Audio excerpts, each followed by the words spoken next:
Raisa, Radio Indonesia Sehat.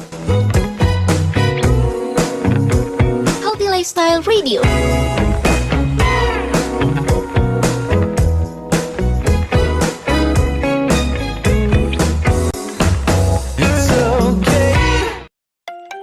Mau lebih sehat? Yuk dengerin Bincang Sehat.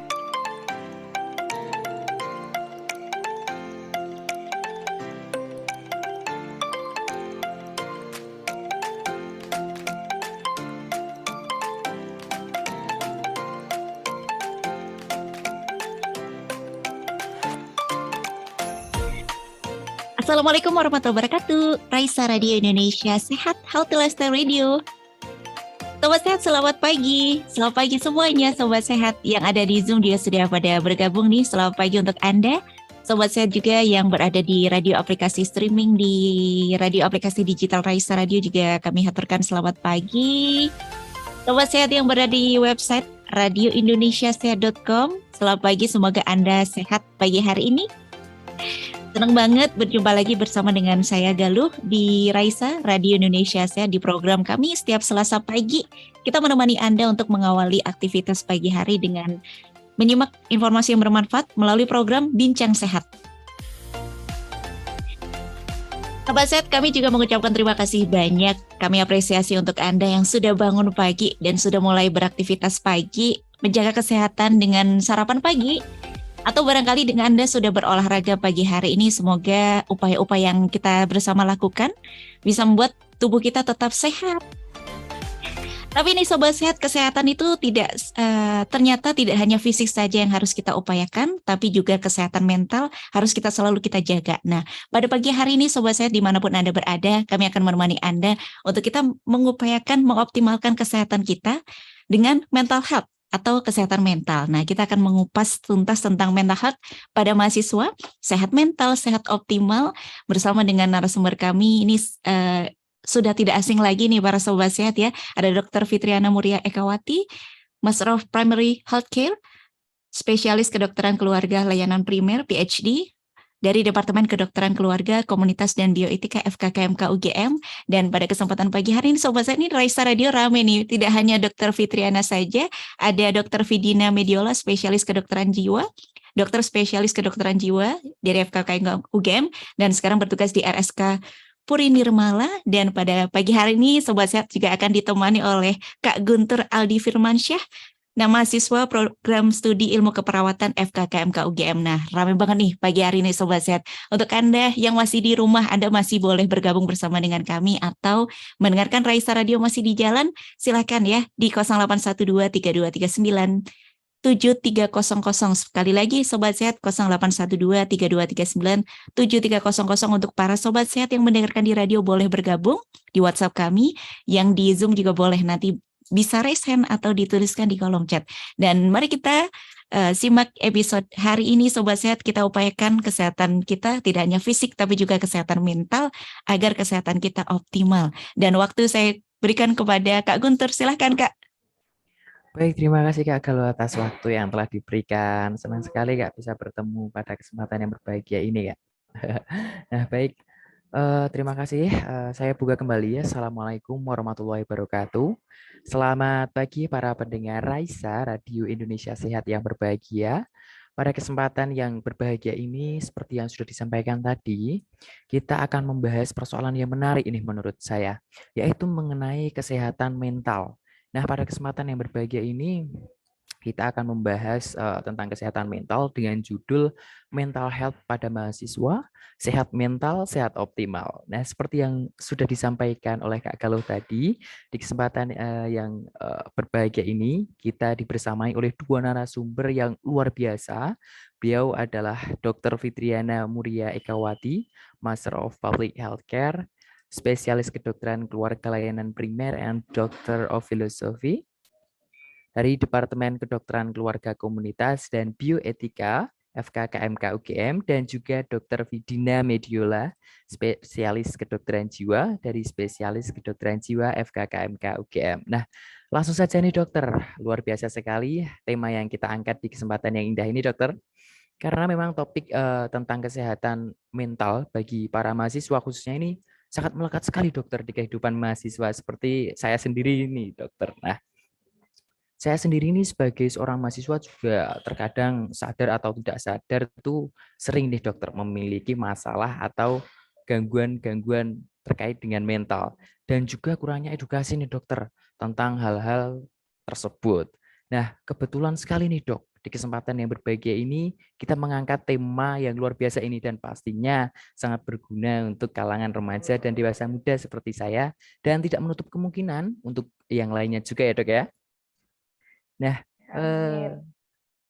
gimana nih Dokter Ya, Fitriana? jadi waktu itu kami berkomunikasi ya dengan Radio Raisa begini, Mas Guntur, kenapa sih kita perlu mengangkat tema ini gitu ya? Karena seperti yang Mas Guntur bilang gitu, sekarang ini kan mahasiswa itu kan aktor utama dalam pembelajaran di kampus ya nggak sih? Nah, terus ada background yang lain lagi nih, di tahun 2045 nanti, beberapa tahun ke depan, 20, mungkin sekitar 20 tahun ke depan tuh Indonesia diramalkan, diprediksi akan didominasi oleh kaum muda, begitu ya kan? Kaum muda yang tentunya itu adalah menjadi ujung tombak apa ya namanya motor pembangunan utama gitu di usia nanti. Usia saya sama Dokter Yola kayaknya udah mau ya udah mulai harus mulai mundur dikit-dikit gitu kan, yang dimana itu harus digantikan oleh generasi muda. Nah, kita pengennya nanti di tahun tersebut itu kan generasi muda yang menjadi garda terdepan Indonesia ini adalah generasi emas begitu ya, sehat, prima secara fisik maupun secara mental, fisikal, psikologis juga seperti itu. Nah, itulah kenapa kita penting untuk mempersiapkan. Kalau di Indonesia ini kan di apa namanya di lagu kebangsaan Indonesia Raya kan bangunlah jiwanya, bangunlah raganya. Nah, itu memang harus barengan gitu. Harus dibangun bersama. Nah, sayang sekali beberapa kali riset belakangan ini kok kemudian ada data-data yang menjadi satu perhatian kita ya, agak-agak mengkhawatirkan sedikit gitu yang harus kita menjadikan perhatian bersama gitu. Beberapa survei yang kemarin dilakukan oleh departemen apa ya yang di Pusat Kesehatan Reproduksi ya kalau nggak salah, itu bekerja sama dengan satu universitas di Australia juga menemukan sekian juta remaja Indonesia mengalami gangguan mental misalnya seperti itu, termasuk juga baru saja kami melakukan satu survei kepada mahasiswa FKKMK UGM bekerja sama dengan Posbindu juga seperti itu gitu. Sekian persen, 10% dari mahasiswa baru yang waktu itu kita berikan surveinya, ini sudah mulai ada gangguan gejala cemas ataupun depresi, bahkan ada yang waktu itu mengekspresikan bahwa mereka declare bahwa pernah melakukan percobaan bunuh diri, seperti itu. Tentunya kita juga belum lupa juga beberapa waktu yang lalu, ada seorang mahasiswa yang kemudian untuk apa namanya berusaha mengakhiri hidupnya di satu hotel di Yogyakarta. Nah, ini merupakan satu hal-hal yang sebenarnya itu kok kalau dari saya mungkin dan dari Dokter Yola juga, waduh jangan dulu gitu kan, masa depannya itu masih panjang gitu kan.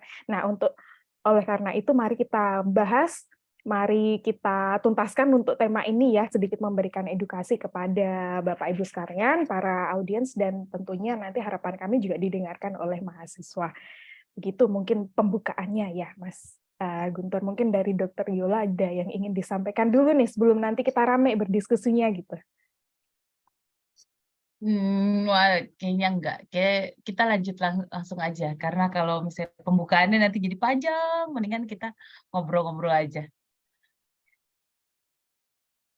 Baik, berarti memang kesehatan mental ini sangat penting ya dok ya, di samping kesehatan fisik itu sendiri ya dok ya. Nah, mungkin dari Dokter Yola nih, menurut Dokter Yola kesehatan mental itu apa sih dok? Jadi kalau kita balik lagi, untuk kesehatan mental selalu balik lagi dengan definisinya WHO ya. Jadi ada 4 yang penting untuk diketahui dan dijalani sebenarnya, yang dinamakan kita sebenarnya sehat mental apa enggak sih gitu. Nah, sehat mental itu ada 4. Pertama itu yang pasti kita harus tahu kemampuan diri kita sendiri. Kita harus tahu manajemen stresnya itu gimana. Yang kedua, kita bisa produktif. Ketiga, bisa sosialisasi. Dan yang keempat adalah bermanfaat untuk sekitar. Dari 4-4-nya ini, jangan dianggap bahwa ini sesuatu yang berat. Hanya hal-hal termasuk hal-hal yang kecil ya. Misalkan Kita tahu nih, oh kita nggak bisa melalui hal ini. Kita merasa cemas, oh kita merasa sedih, kita merasa senang. Tahu ekspresi sendiri itu juga sudah termasuk. Yang kedua, bisa produktif. Produktif ini bukan hanya berarti, oh yang namanya produktif itu harus kerja. Bukan hanya itu. Kerja termasuk, tapi dengan mengerjakan tugas, mengerjakan pekerjaan sekolah atau pekerjaan kuliah, masuk kuliah, ikut mendengarkan kuliah dengan seksama, itu juga termasuk sesuatu hal yang produktif. Ketiga, bersosialisasi. Bersosialisasi bukan berarti harus yang ketemu sama orang banyak, tapi bisa juga ketemu hanya dengan 1-2 orang, tapi bisa bersosialisasi dengan baik, ngobrolnya baik, nyambung, segala macam, itu juga sudah termasuk sosialisasi. Dan bermanfaat untuk sekitar. Bermanfaat untuk sekitar ini bukan berarti hanya berkutat dengan dermawan ya, bukan hanya berkutat untuk ngasih donor dan segala macam, bukan hanya itu. Bermanfaat untuk semua itu termasuk ketika misalnya, oh, kayak gini nih, ketika saya bicara, teman-teman di sini mendengarkan dengan baik. Itu teman-teman sudah bermanfaat buat saya. Ketika saya menjelaskan juga, itu juga termasuk, ini saya bermanfaat buat teman-teman. Dari hal-hal yang kecil itu juga termasuk ya. Jadi bukan sebuah hal yang bisa dianggap berat gitu. Jadi balik lagi ke definisinya WHO, itu adalah sesuatu hal yang ringan sebenarnya. Gitu.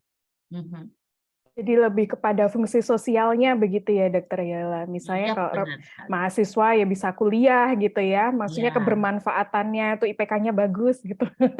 Alhamdulillah kalau IPK-nya Itu bagus. bonus ya, itu bonus. Ah, Tapi bisa kuliah, bisa mengikuti pembelajaran dengan baik gitu. Kalau misalnya yang memilih untuk bekerja ya bisa bekerja dengan baik begitu ya. Kalau dengar IPK hatiku langsung hancur, Dok. Ya jangan toh, kan masih Sebenarnya semester berapa? iya, sebenarnya kalau IPK itu bukan harus selalu bagus, Mas. IPK itu kan hanya hasil akhir toh, yang sebenarnya dilihat adalah prosesnya. Paling tidak IPK-nya tidak makin lama makin turun, itu sudah oke. Paling tidak stabil, naik-naik dikit ya segera popo ya. Oke, baik, Dok. Nah, mungkin dari Dokter Fitriana nih, Dok. Mengapa sih, Dok, kesehatan mental itu dapat terganggu? Nah, mungkin ada beberapa faktor yang dapat mempengaruhi kesehatan mental nih, Dok. Mungkin apa aja sih, Dok? Nah, ini nanti sambil dikoreksi ya sama Dokter Yola. Aku soalnya sungkan loh, di sini udah ada ahlinya. Kalau misalnya aku melihatnya dari kacamata remaja ya, perkembangan remaja begitu ya. Jadi kalau misalnya di ilmu kedokteran keluarga itu kalau misalnya setiap mengakses remaja dan dewasa muda, kita itu selalu melihat ada 2 gitu. Yang pertama adalah faktor protektif gitu kan. Dan yang kedua itu adalah faktor yang kemungkinan bisa memberikan satu resiko seperti itu. Sebenarnya ini sama gitu, kita mengaksesnya. Antara lain dari faktor keluarga, sekolah, lingkungan sekitar, termasuk juga kalau misalnya Dokter Yola pasti nanti nambahin, oh genetiknya gimana? Misalnya seperti itu. Nah, beberapa faktor ini kemudian dilihat tuh, apakah dia mempunyai faktor protektif atau yang faktor misalnya dia memberikan satu resiko misalnya seperti itu. Misalnya nih Mas Guntur dari keluarga yang bagus, harmonis, tidak ada genetik kalau misalnya ada gangguan kesehatan mental dan sebagaimana, ini protektif gitu. Tapi misalnya nanti temennya, gaulnya gitu ya, sama apa nih? Mohon maaf misalnya apakah baik atau tidak, apakah ada temennya yang merokok atau tidak, geng motor atau tidak, temennya yang suka memberikan satu perilaku beresiko atau tidak, misalnya seperti itu. Ada 2 faktor ini. Lalu misalnya di sekolahnya, apakah kemudian lingkungannya itu mendukung, dosennya baik-baik, membantu, atau mungkin teman sekolahnya itu sangat kompetitif sekali gitu kan. Kalau misalnya di FK ini kan semua orang pintar tuh ngumpulnya jadi satu gitu kan. Terus kemudian mungkin ada kompetisi di situ, pengen baik-baikan, atau sebenarnya lingkungannya santai dan sebagaimana. Ini juga salah satu faktor yang kemudian kita perlihatkan. Dari faktor-faktor selama kemudian remaja ini tumbuh gitu kan, kemudian kan dia nanti akan memperlihatkan bahwa sebenarnya dirinya ini cukup tangguh atau tidak untuk menghadapi stresor gitu. Untuk menghadapi permasalahan tuh apakah kira-kiranya dia itu cukup bagus misalnya seperti atau dia rentan gitu. Nah, itu biasanya ini adalah gejala awal-awal apakah kita itu bisa menentukan bahwa terjadi sesuatu atau tidak di situ gitu Mas Guntur. Nah, lengkapnya nih sama Dokter Yola. Kok saya melihat dari perkembangan satu remaja tersebut gitu. Baik, mungkin dari Dokter Yola mau menambahkan, Dokter? Oke, mungkin dirasa cukup ya, Dokter Yana. Mungkin kita lanjutkan, Dok. Ini sudah ada respon pertanyaan dari Sobat Sehat dari Zoom Meeting, Dok. Nah, mohon izin saya bacakan ya, Dok. Dari Angger Fahrul nih. Selamat pagi, Dok. Setia menyimak pagi ini. Senang mendengar tema hari ini. Dok, banyak orang yang bilang anak-anak muda zaman sekarang nih lembek-lembek karena mungkin tidak mendapatkan pendidikan yang setegas dulu nih, Dok. Nah, apakah benar, Dok? Dan apakah artinya anak-anak zaman sekarang nih terlalu rentan akan kesehatan mental? Terima kasih, Dok. Semoga dokter sehat selalu. Mungkin dari Dokter Yola bisa menjawab pertanyaannya.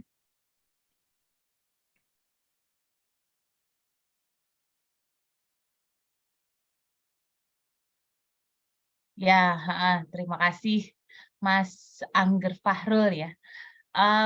Kalau misalnya sekarang dibilang anak zaman muda sekarang lembek-lembek mungkin karena tidak mendapatkan pendidikan setegas yang dulu. Sebenarnya juga enggak, tapi mungkin ini adalah suatu hal yang digeneralisir. Yang bisa dilihat adalah berita-berita yang muncul pada saat ini yang lebih sering banyak memunculkan bahwa anak muda itu kesannya lebih lembek. Padahal di balik itu kan tidak semua seperti itu, gitu.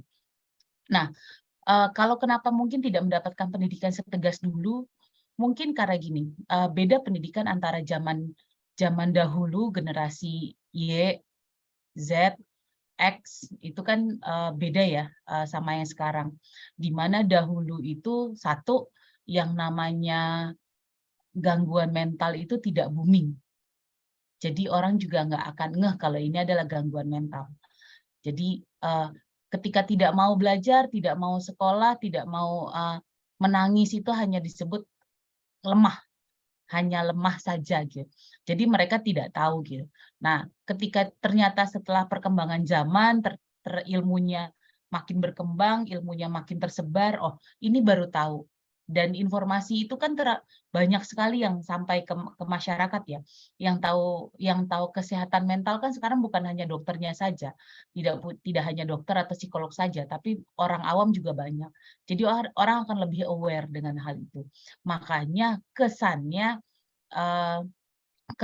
yang anak-anak zaman sekarang itu, oh kalau ada kayak gini berarti saya ini, kalau ada kayak gini berarti saya gitu. Nah, sedangkan zaman dulu itu kalau kalau kalau yang zaman-zaman dulu tuh biasanya ketika ada sesuatu hal yang sedih, menangis, keras dan segala macam itu selalu di-keep sendiri. Jadi mereka tidak akan bicara kepada siapa-siapa. Yang membedakan sebenarnya hal itu.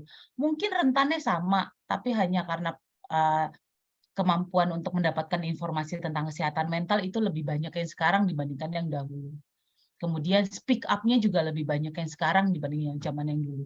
Ketika zaman dulu, ketika zaman-zaman orang tua kita itu kita kalau misalnya lagi sedang sedih segala macam, kita harus sembunyikan supaya tidak terlihat lemah di depan orang. Dan mereka dibiasakan untuk tidak bicara tentang hal itu. Karena itu adalah hal yang tabu. Sedangkan di zaman sekarang ketika ada ekspresi sedih, ekspresi marah, ekspresi segala macam itu harus diekspresikan dan terbiasa untuk mengekspresikan. Supaya apa? Supaya mentalnya lebih sehat. Makanya kesannya lebih lembek. Padahal ya sebenarnya ya sama aja. Hanya responnya masing-masing di masing-masing generasi itu yang berbeda. Berarti memang ada sedikit perbedaan ya, Dok ya, dari zaman sekarang sama zaman yang dulu-dulu gitu ya, Dok ya. Mm-mm. Baik, baik. Nah, Soalnya mungkin kalau misalnya dulu ini Mas, waktu Dokter Yola lahir gitu kan kita belum ada handphone aja belum ada ya gitu ya. Masih betul. main di luar gitu apa-apa apalagi kalau di desa itu kan pompa air tuh belum ada. Jadi mau mandi aja masih ngerek gitu kan. Anak-anak sekarang yang sekarang tuh mahasiswa atau dewasa muda ya atau mungkin yang remaja anak saya misalnya Gen Alpha udah begitu lahir tuh Facebook, Instagram dia udah muncul di mana-mana gitu kan gambarnya. Informasi itu cepat banget gitu, termasuk misalnya Mas Guntur ini kan waktu lahir, waktu zaman kita kuliah, Dokter Yola, Nah, itu kan udah ada handphone, informasinya tuh cepat gitu. Memang kalau generasi dulu kita mesti hati-hati pelan-pelan, apa-apa mungkin tidak semudah dengan generasi yang sekarang ini. Indonesia udah banyak sekali perkembangannya, pembangunannya juga sudah bagus, arus informasi, betul ya, saya setuju gitu. Tapi kemudian yang shaping dalam satu individu ini kan tidak semata-mata karena itu juga, termasuk juga pola asuh, dan macam-macam sekali gitu. Termasuk kok sekarang kayaknya lebih rentan ya, karena semua orang tuh yang seperti yang dibilang Dokter Yola, ngomongin perasaannya tuh di mana-mana gitu. Ya kalau misalnya udah nggak ngerek-ngerek air sumur lagi kan ya apa yang mau dikerjain gitu kan jadinya ngomong ke sini ke sana gitu misalnya. Jadi kesannya seperti itu termasuk juga survei-survei tentang gangguan mental ini kan baru dikerjain sekarang-sekarang aja ya Dokter Yola ya. Nah, jadi kesannya loh kok banyak gitu. Ya memang baru ketahuan aja mungkin ya salah satunya juga seperti itu juga. kayak iceberg fenomena itu loh. Ah Jadi ya itu. kelihatannya munculnya sedikit padahal Munculnya bawahnya sedikit. besar sekali. Ya, begitu. Kalau dulu misalnya juga ke dokter gitu biasanya kalau di puskesmas kita banyakannya apa schizofren, maksudnya yang udah Iya. gangguan mental mayor banget gitu, yang memang sudah sangat sulit. Nah sekarang aja, aduh dok saya udah nggak konsen, itu sering banget loh ketemu gitu kan. Jadi memang agak ke bawah gitu. Jadi yang kaki-kakinya gunung es tadi udah mulai kelihatan gitu Mas Guntur. baik dok. Terima kasih sudah menjawab pertanyaan dari Kak Anggir Fahrul nih. Mungkin sudah menjawab dengan sangat jelas ya. Kak Anggir Fahrul, mungkin bisa kita lanjutkan nih dok. Ada pertanyaan lagi yang hadir dari WhatsApp ke radionya Raisa nih. Mungkin saya bacakan ya dok. Selamat pagi Radio Raisa, Dr. Fitri dan juga Dr. Yola. Perkenalkan saya Helena, minat Simkes tahun 2020. Mohon izin bertanya dok, bagaimana mengatasi perasaan rendah diri ketika saat kuliah kita berada di lingkungan yang ambis-ambis begitu dok. Nah, kadang berujung kerap menyalahkan diri karena standarnya ini tidak sama dengan yang lain. Terima kasih dokter, semoga dokter dan Mas Guntur sehat selalu. Amin, amin. Baik, mungkin dari dokter Fitriana bisa menjawab dok. Mbak Helena, gini Mbak Helena, sudut pandangnya mungkin kalau saya yang diubah ya, gitu. Jangan itu kan kalau orang melihat ini kan Mbak Helena berarti Simkes ya, saya asumsikan ini berarti di FK gitu kan atau di UGM gitu, atau mungkin udah kuliah gitu ya. Itu wah lingkungannya ambis-ambis nih. Kalau yang di kedokteran, wah patokanan semua nih.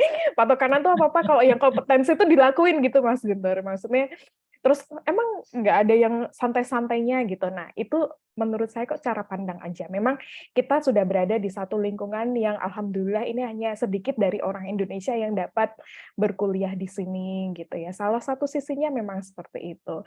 Tapi kemudian kita juga bisa melihat, nah ini adalah kesempatan saya untuk berkembang. Gitu. Jadi jangan teman-teman itu jangan dilihat sebagai saingan gitu. Jadi kalau misalnya ambis-ambis mau kan kita comparing ourselves to each other gitu ya. Enggak, kalau kita dari pendidik kita maunya ya semua anak didik kita itu maju semua gitu loh. Semua anak didik kita itu berkembang semua gitu. Jadi jadikan bahwa ini adalah sebagai mitra untuk berkolaborasi bersama misalnya seperti itu. Nah, saya yakin bahwa teman-teman yang di Simkes dan di FK ini kan tentunya saling mendukung gitu. Above all, semua mahasiswa dan semua kita yang ada di sini tuh manusia juga gitu. Tahu-taunya kan yang bagus-bagusnya toh gitu. Siapa tahu kalau dia sebenarnya habis pulang dari kampus dia juga mewek gitu. Temanku bagus-bagus semua. Kan kita nggak ngerti gitu. Jadi take it as easy as that gitu. Kalau misalnya ada sesuatu yang mulai membebani, cari sudut pandang yang lain bahwa sebenarnya itu apa gitu kan. Misalnya Mas Guntur kalau lihat saya biasanya Mbak Bu, ini gimana Bu? Santai. Ketemu aku juga biasa aja kan ya Guntur. aku juga manusia kan. Nah, seperti itu loh, seperti itu cara pandangnya yang kemudian diubah. Monggo Dokter Yola. Kalau ya jelas ya kalau dari Dokter Fitri kan memang sudut pandangnya dari dosen ya. Pengennya semua mahasiswa ambisius semua. Pengennya semua mahasiswa oke semua. IPK-nya 4 semua. Alhamdulillah katanya. Pengennya kayak gitu. Cuma memang yang perlu diperhatikan adalah kalau untuk sebagai mahasiswa itu sendiri, yang paling penting itu adalah tidak compare dengan yang lain. Karena apa? Itu nggak akan ada habis-habisnya. Karena pasti akan selalu ada orang yang ada di atas. Nggak mungkin kita paling atas terus. Atau nggak mungkin kita selalu di atas. Pasti selalu ada yang di atas lagi. Kalau kita bisa melakukan A, mungkin ada orang lain bisa melakukan B. Kalau kita bisa melakukan B, nanti akan ada orang lain bisa melakukan C. Jadi itu nggak akan ada habis-habisnya kalau kita selalu compare dengan orang lain. Yang paling penting adalah kalau mau compare dengan diri sendiri yang kemarin. Atau compare dengan diri sendiri yang 30 menit yang lalu minimal. Saya sudah bisa apa? Tadi belum bisa, sekarang udah bisa. Misalkan saya takut ketinggian gitu. Yang lain bisa berada di lantai 3, saya nggak bisa. Hari ini saya cuma bisa di lantai 1. Itu disyukuri dulu. Besok di lantai 2 bisa lihat ke bawah. Wah, alhamdulillah. Saya kemarin nggak bisa loh, tapi sekarang bisa. Nah, yang dikejar adalah compare dengan diri sendiri yang lalu. Itu yang membuat kita lebih berkembang. Karena pasti yang lalu akan selalu sudah bisa dilakukan dan kamu akan mencari target yang baru. Nah, targetnya selalu kecil-kecil. Targetnya kalau bikin target muluk itu, wah saya pengen IPK langsung 4 gitu, wah susah kayaknya. Saya pengen lulus cum laude, wah kayaknya susah. Nah, gimana cara bisa lulus cum laude? Nah, berarti harus dilihat per semesternya. Dari semesternya, kalau misalnya di FK, berarti harus dilihat per bloknya. Di blok ini saya harus nilainya segini. Di blok berikutnya saya harus nilainya segini. Nanti kalau kira-kira bisa diakumulasikan, IPK-nya bisa 4. Itu kan bisa kayak gitu. Jadi yang harus dilakukan adalah compare dengan diri sendiri yang lalu, bukan dengan orang lain. Gitu. Termasuk juga nanti lulusannya itu kan nggak monoton ya, kalau lulusan yang dari FK mahasiswa tuh ya ada yang lulusan hukum, kan nggak semuanya jadi jaksa, jadi hakim gitu kan. Ada yang kerja di bank, ya kan. Misalnya ada dokter yang gelarnya dokter, tapi ada jadi MC gitu, jadi artis gitu. Jadi ya semua sama-sama menghasilkan uang gitu kan. Kalau misalnya kita dilihat dari outcome penghasilan gitu. Jadi this is not the end gitu. Jadi jangan sedikit-sedikit tuh compare. Nah sayangnya memang dari kecil kita dulu selalu di-compare. Dari kecil susahnya gitu. Anaknya udah bisa apa? Anak saya udah bisa jalan. Nah kayak gitu-gitu loh gitu. Tapi ini merupakan salah satu hal yang kemudian pertimbangan juga. Tapi anak saya pernah begini gitu kan. Dek, Mbak, kamu ikut lomba ini gitu kan. Dia protesnya gini, Dokter Yola Kak Guntur. Why we have to compare? Why we have to compete to each other gitu. Ya udah gitu kan, Mami, I don't like competition. Fine gitu. Ya udah bagus lah. Jadi aku nggak pernah ngajakin dia lomba lagi. Jadi ya karena dia mungkin bebas ya. Maksudnya anak-anak sekarang itu kan lebih bebas sebenarnya. Jadi you don't need to compare lah. Baik, terima kasih atas tips-tipsnya nih dok. Mungkin sangat menjawab pertanyaan dari Kak Helena dan juga saya sendiri nih dok. Sebenarnya saya juga sering nih dok mengalami hal-hal semacam ini yang sudah disampaikan oleh Kak Helena. Nah, mungkin sebelum kita melanjutkan ke pertanyaan selanjutnya nih dok. Kita ganti balik bertanya aja. Kalau Mas Guntur seperti itu, Mas Guntur mesti gimana? Ayo.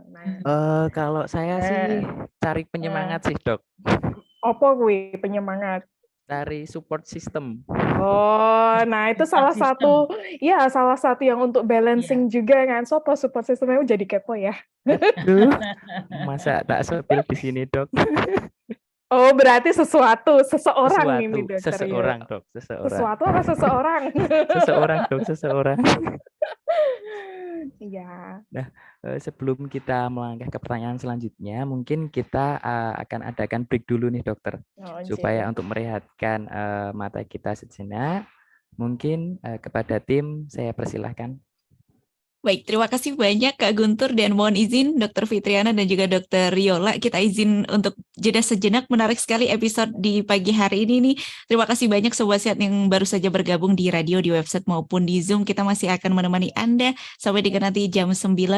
Tapi untuk menghadiahkan untuk Anda yang pagi hari ini Sobat Sehat sudah bergabung nih, satu lagu akan menemani kita dengan judulnya adalah Amazing. Untuk Anda yang sudah amazing, yang tidak lagi meng-compare diri kita dengan orang lain, tapi sudah meng-compare diri kita dengan hari yang kemarin atau beberapa detik yang lalu. Kita sudah amazing, Sobat Sehat. Tetap di Raisa, Radio Indonesia Sehat. Indonesia Sehat. Healthy Lifestyle Radio.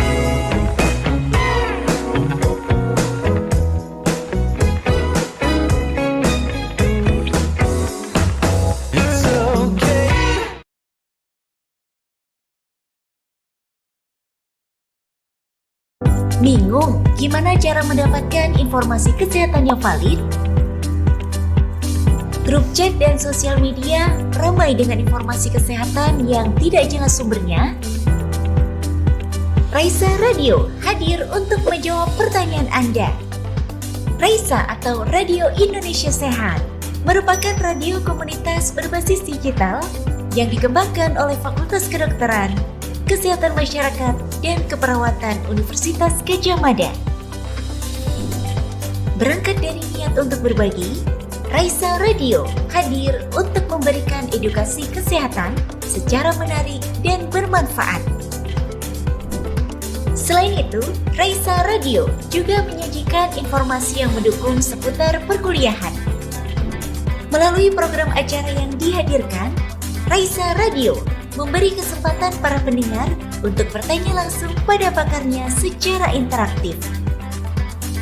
Raisa Radio dapat Anda nikmati di mana saja, kapan saja. Dengan cara mendownload aplikasi Raisa Radio yang tersedia di Play Store atau website di radioindonesiasehat.com. Siaran Raisa Radio dapat Anda dengarkan kembali melalui podcast kami di Spotify. Dapatkan informasi seputar jadwal program acara Raisa Radio melalui Instagram kami di @raisa_radio_ugm. Raisa, Radio Indonesia Sehat, Healthy Lifestyle Radio.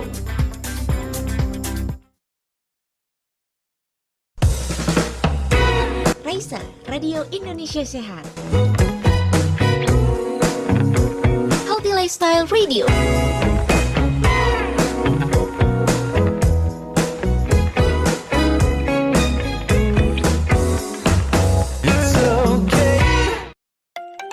Mau lebih sehat? Yuk dengerin Bincang Sehat.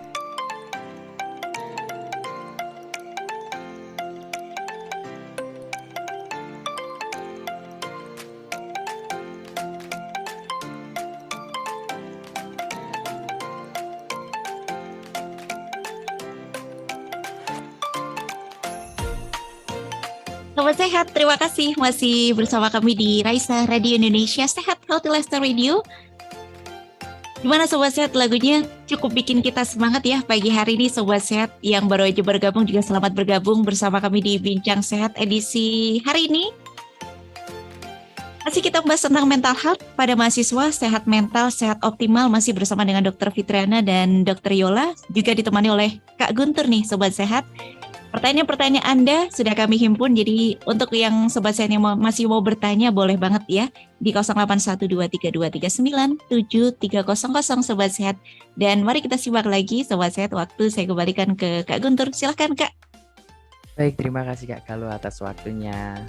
Gimana nih Dok, setelah kita break beberapa menit, lebih fresh lagi nih ya Dok ya, dan juga mungkin Sobat Sehat juga lebih siap lagi nih Dok untuk mendengarkan informasi-informasi yang akan kita bagi pada kesempatan yang berbahagia ini. Nah, kita sambung lagi nih Dok. Saya akan bacakan lagi pertanyaan yang telah hadir di kolom chat dari Dia Septia Cahya nih Dok. Saya mohon izin membacakan. Selamat pagi Mas Guntur, Dr. Fitriana, dan Dr. Mediola. Menarik sekali topik hari ini. Sebagai mahasiswa, tuntutan pendidikan itu sangat tinggi, terlebih jika ada tuntutan IPK yang tinggi dari orang tua. Biasanya sebagai mahasiswa ini berusaha untuk meringankan beban dengan healing, Dok. Nah, namun apakah seringnya healing ini adalah solusi yang baik atau hanya akan menyebabkan ketagihan terus nih, Dok? Sehingga jika ada beban sedikit, maunya tuh healing terus gitu loh, Dok. Terima kasih, Dok. Nah, ini Dokter Yola nih yang pas untuk menjawab ya. Silakan, Dokter Yola. Nggih, ya, jadi sebenarnya konsep healing-nya itu harus didefinisikan dengan baik ya. Healing itu bukan berarti harus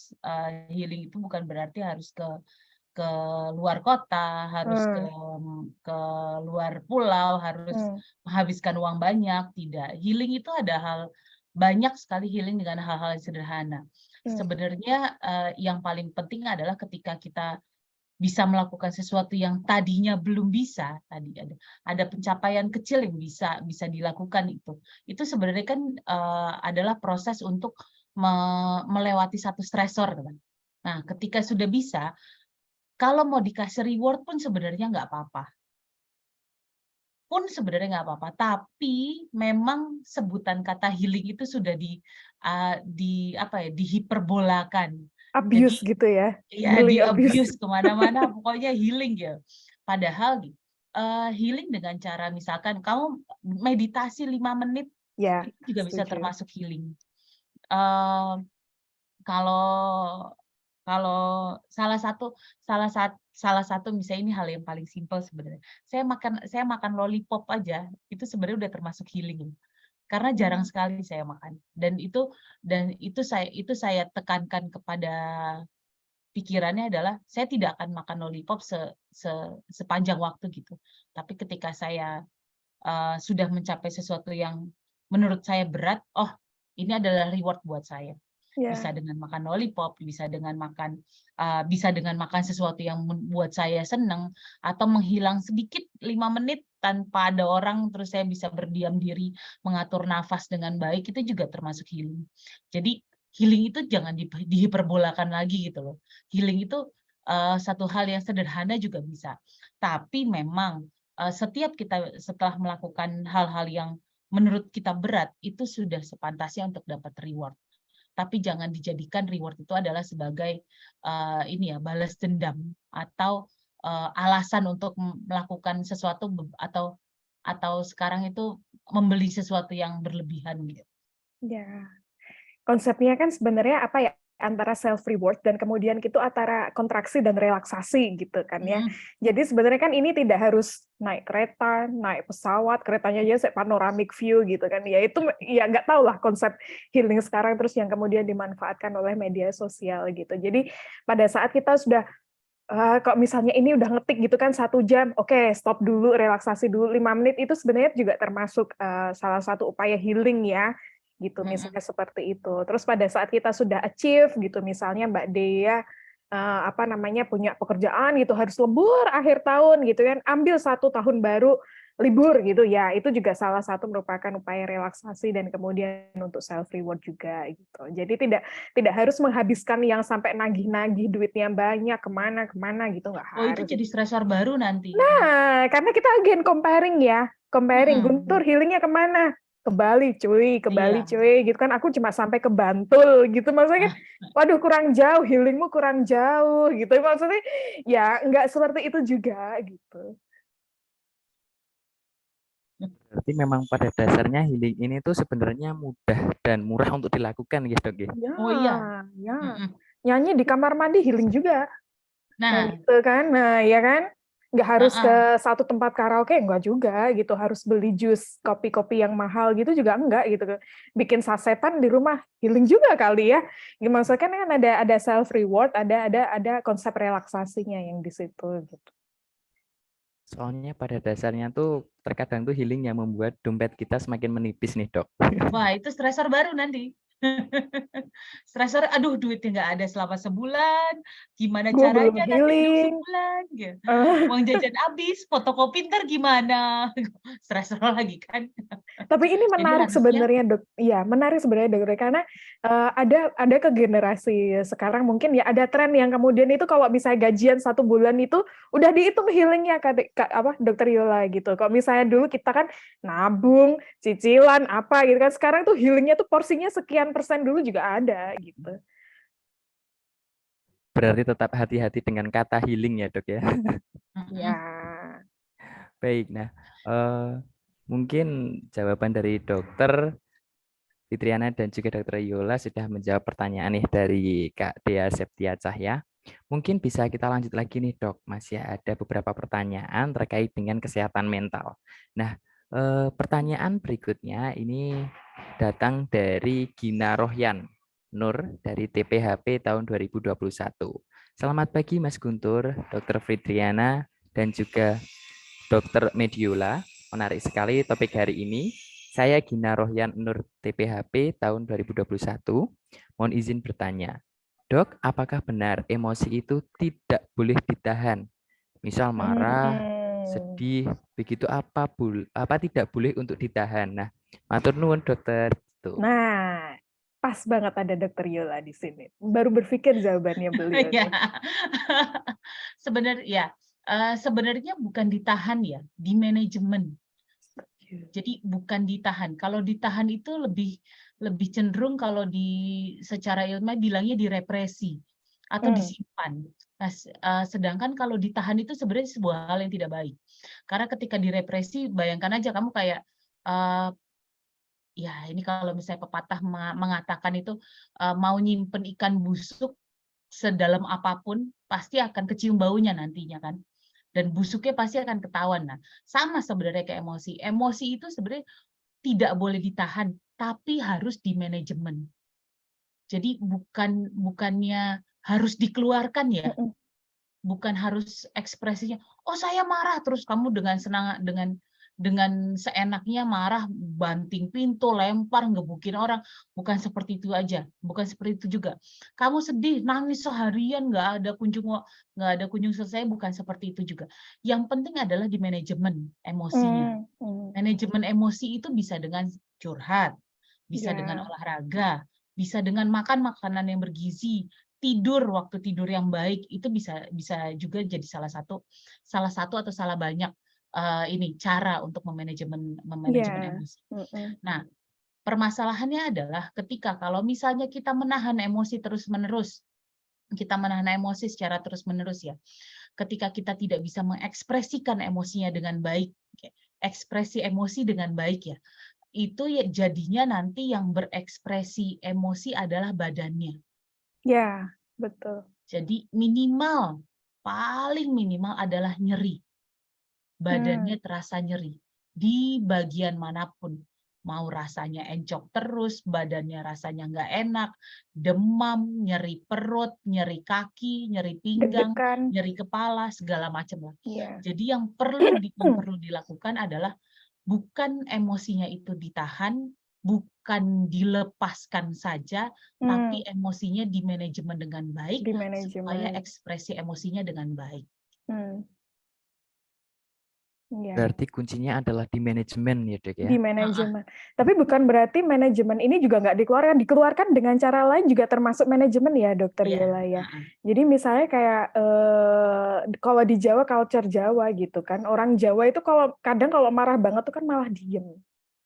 Ya, misalnya dulu supervisor saya, Fitri kerjaanmu nggak beres misalnya kayak gitu, saya nggak dimaki-maki gitu, nggak diajak ketemu gitu kan, berdua gitu kan, udah diomongin 30 menit tuh saya tahu dia marah gitu, saya tahu dia nggak suka, tapi cara mengeluarkannya itu bisa datar gitu loh. Termasuk mungkin orang-orang tua kita kalau misalnya marah itu kan bukan yang Fitri apa gitu, cuma kadang Duk. Nah, gitu kayaknya nada-nadanya mau arahnya kemana kita udah paham gitu. Jadi itu salah satu untuk manajemen emosi juga. Nah, ini hal-hal seperti ini banyak ya kalau misalnya yang tinggal di desa itu kalau misalnya mereka itu banyak pikiran atau sebenarnya emosinya tinggi itu kan seringkali kalau misalnya keluar konsultasi ke dokter itu kan bukan karena saya itu belum gajian atau uang saya habis itu, saya pusing. Pusingnya dicari apa juga pusing gitu kan, akhir bulan masih datangnya pusing. Nah, itu kemudian salah satu ekspresi dari kemudian gejala-gejala mental health yang mungkin belum terkeluarkan juga, misalnya seperti itu. Kalau dilihat dari fisik yang lain, pemeriksaan yang lain normal gitu. Benar banget. Oke. Jadi yang namanya manajemen emosi itu penting buat siapapun sebenarnya ya. Jadi bukan cuma yang dewasa, tapi remaja juga. Kadang-kadang habis kesel sama dosennya nih, kok dosennya kasih tugasnya banyak banget gitu ya. Itu harus di manajemen emosi dengan cara, misalnya salah satunya, ngumpul bareng sama teman, yuk kita kerjain bareng-bareng. Kalau saya nggak ngerti, kamu ngerti nggak, kita bisa jelasin bareng-bareng. Oh, saya tahunya sebelah sini, kamu tahunya sebelah situ, yuk kita sharing yuk. Itu sebenarnya juga bisa juga jadi salah satu manajemen emosi gitu. Iya. Ini dulu waktu saya kuliah juga kayak gitu kok, saya dapat feedback Dokter Yola, itu di email gitu ya sama supervisor, nggak tak buka emailnya dalam 2 hari tuh. Karena kalau langsung saya buka, saya mesti langsung nangis gitu, tulisan yang tadinya dikirimnya hitam kok pulangnya jadi merah. Itu langsung nangis, ya udah saya makan coklat dulu, apa kemana dulu gitu, baru siap 2 hari berikutnya, ya aku paham maksudnya dia apa gitu. Bahkan ada temen tuh yang di seloroknya ya, di lacinya itu banyak coklat gitu. Lu ngapain kan banyak coklat di situ? Kamu nggak suka coklat ya? Aku ini makan ini kalau habis supervisi gitu. Jadi kalau habis ketemu pembimbing tuh udah ada senjatanya dia. Biar dia nggak nangis makan coklat dulu gitu misalnya. Sip banget itu. Iya. Mas Guntur kayaknya nge-freeze dah ini ya. Iya, kayaknya nge-freeze. Nge-freeze deh. Gimana ini Mbak Galuh, kita lanjutkan atau Nje? Terima kasih banyak Dokter Yola dan juga Dokter Fitriana. Wah, ternyata seorang Dokter Fitriana dan Dokter Yola pun juga pernah mengalami masa-masa apa yang kita pernah rasakan nih ya, Sobat Sehat. Loh, kita manusia loh Mbak. Dokter jiwa manusia juga loh. Baik, dan Dok. Pernah remaja. Setuju. Pernah jadi mahasiswa. Jadi terima kasih Dok. Ini merupakan semangat juga untuk para Sobat Sehat nih, bahwa ternyata manajemen emosi itu penting kita lakukan, dan caranya pun juga tidak harus yang cara-cara yang mahal, dengan cara-cara yang sederhana, asal itu membuat kita lebih baik ya nggak apa-apa begitu. Tadi Dokter Yola juga mengatakan makan lollipop, Dokter Fitriana juga makan coklat ya, kita juga boleh nih menggunakan metode itu, kita cari makanan favorit kita apa. Dok, mohon izin untuk kita bacakan beberapa pertanyaan yang masuk dari Sobat Sehat di WhatsApp, boleh ya Dok ya? Iya, silakan. Ini mohon izin ini Kak Guntur, ini sepertinya ada kendala sinyal Dok, jadi izin saya lanjutkan sebentar. Ada pertanyaan dari, ini ada Kak Sasha. Selamat pagi Kak Sasha, semoga sehat selalu. Terima kasih Dok. Selamat pagi Dok, wah adem episode hari ini. Terima kasih banyak dokter atas ilmunya. Dok, kerap kali kita merasa stuck dan tidak berkembang. Lalu kita sering bertanya-tanya, apakah ada ya indikator yang bisa kita pahami kalau kita tuh berkembang dan tidak stuck, dan itu ciri-cirinya apa ya Dok ya? Terima kasih. Nah mungkin ini Mbak Sasha mengalami merasa stuck, jadi apakah itu merasa saja atau mungkin stuck beneran? Jadi monggo silakan Dokter Fitriana atau Dokter Yola. Ya, kalau ini konsepnya mungkin ini adalah self-satisfaction ya. Dokter Yola mohon nanti dibenarkan kalau misalnya enggak. Kadang kita tuh kayak bingung ya, Mbak Sasa nih posisinya nih saya kurang tahu nih apakah Mbak Sasa nih mahasiswa atau kemudian ini adalah satu yang orang yang sudah berprofesi atau kemudian bekerja aktif gitu ya. Kalau misalnya mahasiswa sebenarnya lebih gampang taunya berkembang atau enggak, kan habisnya ada semester berikutnya gitu kan. Seolah ada etape-etapenya berikutnya lagi gitu.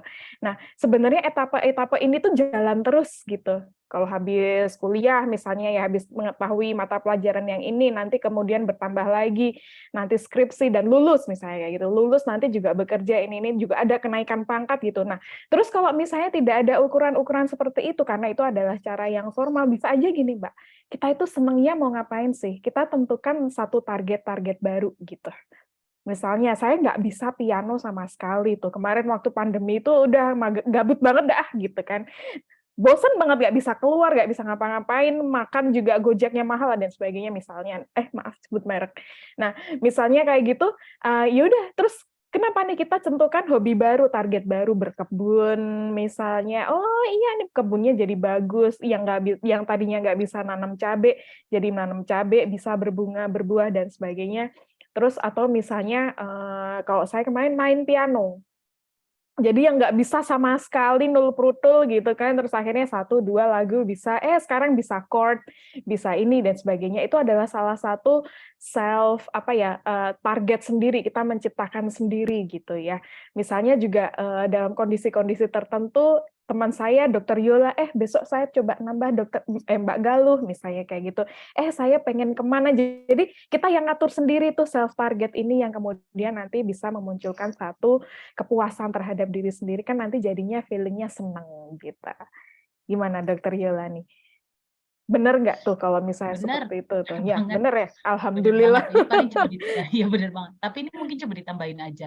Ah, Sebenarnya yang harus dilihat adalah stuck itu kita naruh targetnya terlalu tinggi kah? Satu, Nah, apakah kita taruh target terlalu tinggi atau terlalu rendah saat malah. iya atau Jadi udah terlalu biasa. rendah? Ah, Nah, balik lagi sebenarnya. Satu, kalau paling penting itu kita harus set ulang sebenarnya target kita terlalu tinggi atau enggak sih, ya.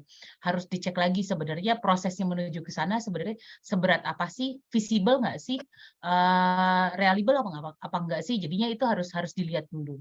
Yang kedua, sebenarnya kita stuck atau hanya terasa bosan, benar kan kata tuh, Dokter tuh, Fitri? bosan. Bosan itu wajar. Sebenarnya bosan itu sangat wajar. Jadi yang bisa dilakukan adalah lakukan distraksi. Distraksi sesaat. Tadi kayak kalau misalnya Dokter Fitri bilang, mau kemana dulu, mau jalan dulu, mau ini dulu apa enggak. Sama kayak misalkan kalau teman-teman lagi ngerjain tugas kuliah, atau mau tugas kuliah, mau tugas skripsi, apapun itu misalnya sudah di depan laptop, sudah dalam waktu 1 jam, ternyata mau ngetik sini, mau ngetik sana, tapi kok kayaknya stuck atau rasanya nggak ada yang keluar gitu. Berhenti dulu, tutup dulu laptopnya, coba senam-senam dulu di luar, atau lihat-lihat pemandangan yang segar, Ya, di luar setuju. rumah, di luar kamar, lihat scrolling yang buat cewek-cewek ini scrolling cowok-cowok ganteng gitu kan. Yang cowok scrolling cewek-cewek cakep gitu. Itu juga bisa jadi satu healing tadi, satu healing Ya, juga. healing. Nah, Iya. ketika itu sudah selesai dalam waktu beberapa saat, kembali lagi kita itu akan bisa mulai lagi. Ini Ya, stuck-nya mungkin akan berubah karena kita pikirannya sudah terdistraksi sebentar gitu. udah ter-refresh gitu. Nah, Iya, komputer benar. macet di-refresh dulu. Iya. Belok Di-restart dikit nggak dulu. apa-apa lah, tapi yang Iya, penting iya, masih iya. ada dalam jalurnya gitu. Iya, iya. Oke, baik. Terima kasih banyak Dokter Fitriana dan Dokter Vidinia. Jadi kita mengidentifikasi dulu nih, Sobat Sehat, target yang kita tetapkan nih, apakah terlalu tinggi atau terlalu rendah, atau mungkin kita bosan, itu kita tanyakan kepada diri kita dan kita identifikasi ulang untuk bisa menyelesaikan hal tersebut begitu. Dan semoga ini menjawab pertanyaan dari Mbak Sasha, dan ini Kak Guntur sudah hadir kembali. Halo Kak Guntur. Halo Kak Galuh, mohon Silakan. maaf Kak. Ya, mungkin karena waktu juga sudah menunjukkan pukul 9, saya mohon izin untuk sedikit merangkum juga pada perbincangan kita pada pagi hari ini selama kurang lebih 1 jam ya Dok ya. Ya, nah memang kesehatan mental itu terasa sangat penting sekali ya Dok ya, di samping juga kesehatan fisik. Kita juga perlu memperhatikan dengan baik dan betul tentang kesehatan mental, tentang bagaimana kita mengelola atau manajemen emosi pada diri kita, dan masih banyak cara-cara yang bisa kita gunakan untuk mengelola emosi dan juga mengelola stresor pada diri kita masing-masing. Nah, mungkin sebelum kita tutup acara pada pagi hari ini, Dok, kepada Dokter Fitriana, saya mohon izin untuk memberikan pesan dan juga kesan, Dok. Don't worry, be happy. Don't worry, be happy dari Dokter Fitriana. Oke. Mungkin dari Dokter Yola. Ya, kalau lagi ngedrop, lagi stres, jangan lupa konsul ya. Konsul kemana nih, Dokter? Yuk konsul ke profesional lah, bisa ke dokter, psikolog, psikiater, manapun lah. Yang penting tahu kalau misalnya memang sudah sudah merasa stuck, sebaiknya pergilah ke profesional kesehatan. Baik, terima kasih atas pesan dan juga kesan dari Dokter Fitriana dan juga Dokter Yola. Saya ucapkan juga terima kasih kepada kedua narasumber yang sangat hebat ini yang telah mengisi perbincangan yang luar biasa yang telah kita laksanakan pada pagi hari ini. Dan juga saya mengapresiasi sekali kepada para Sobat Sehat yang telah mendengarkan dari awal dan hingga akhir pada pagi hari ini. Semoga kita dalam keadaan sehat-sehat selalu ya, Dok. Jaga kesehatan karena ini masih Amin. masa-masa hujan. Jaga kesehatannya, sehat selalu. Acara kali ini saya kembalikan ke Kak Galuh. Silahkan Kak Galuh. Baik, luar biasa. Terima kasih banyak Kak Guntur. Matur nuwun sangat Dr. Fitriana dan juga Dr. Yola sudah berkenan untuk membagikan ilmunya kepada kita semua. Ini sangat bermanfaat. Banyak tips yang kita dapatkan ya Sobat Sehat pada kesempatan pagi hari ini. Semoga bermanfaat untuk Anda, baik Sobat Sehat yang mendengarkan di radio, di website maupun di Zoom. Sudah banyak diluruskan juga ini tentang hal-hal yang mungkin kita kira healing itu harus tempat yang jauh, harus yang mahal. Nah, pagi hari ini kita tahu di bahwa healing itu bisa kita lakukan dengan cara yang sederhana dan tidak perlu merogoh kocek yang sangat banyak begitu. Dan sekali lagi terima kasih banyak Dr. Fitriana, Dr. Vidina, Kak Guntur, semoga kesehatan selalu menyertai Anda. Salam untuk keluarga Dr. Fitriana, Dr. Yola, dan salam sehat untuk Kak Guntur juga. Dan Sobat Sehat, terima kasih atas kebersamaan Anda Sobat Sehat. Dan untuk Sobat Sehat, mohon maaf bila ada para Sobat Sehat yang sudah mengajukan pertanyaan tapi belum sempat terjawab, begitu ya. Jadi semua kita bisa jumpa lagi di lain waktu. Dan setelah ini Sobat Sehat, mari kita dengarkan musik-musik yang akan kami persembahkan untuk Anda dari Raisa Radio. Semoga bermanfaat edisi hari ini Sobat Sehat, dan Anda bisa mendengarkan kembali siaran ulang ya di podcast kami di Spotify dari Raisa Radio Indonesia Sehat. Terima kasih dan semoga kita bersama bisa mengupayakan untuk selalu menjaga kesehatan kita, baik kesehatan fisik maupun mental kita. Dan jangan lupa untuk follow Instagram kami di @raisa_radio_ugm untuk bisa mendapatkan informasi-informasi dan juga topik menarik dari Raisa Radio. Terima kasih banyak. Saya Galuh pamit undur diri. Wassalamualaikum warahmatullahi wabarakatuh.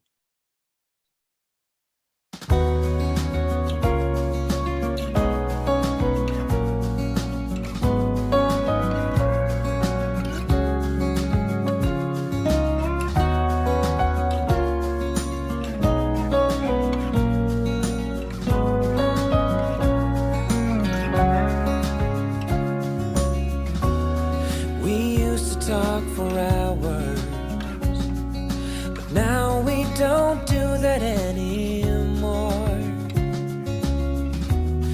We used to share our thoughts and dreams, but that was such a long time ago. Maybe we've grown apart. Maybe we weren't meant to be right from the start. But I remember those days with joy in my heart. Is all that behind us now?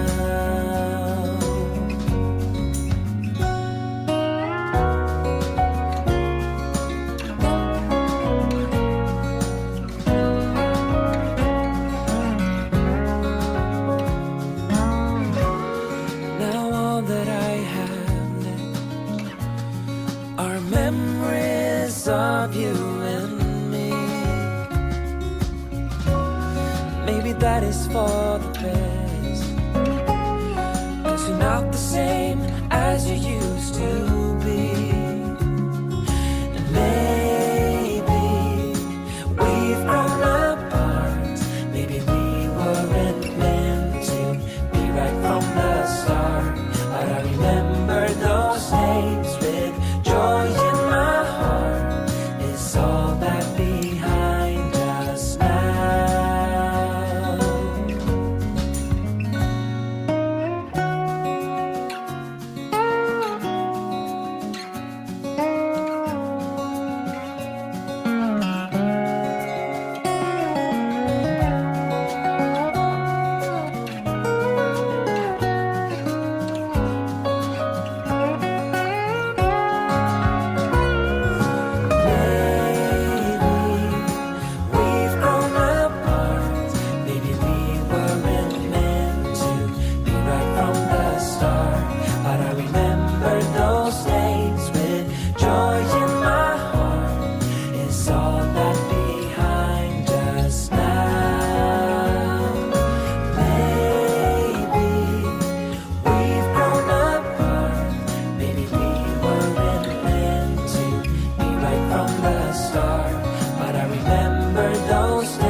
Radio Indonesia Sehat.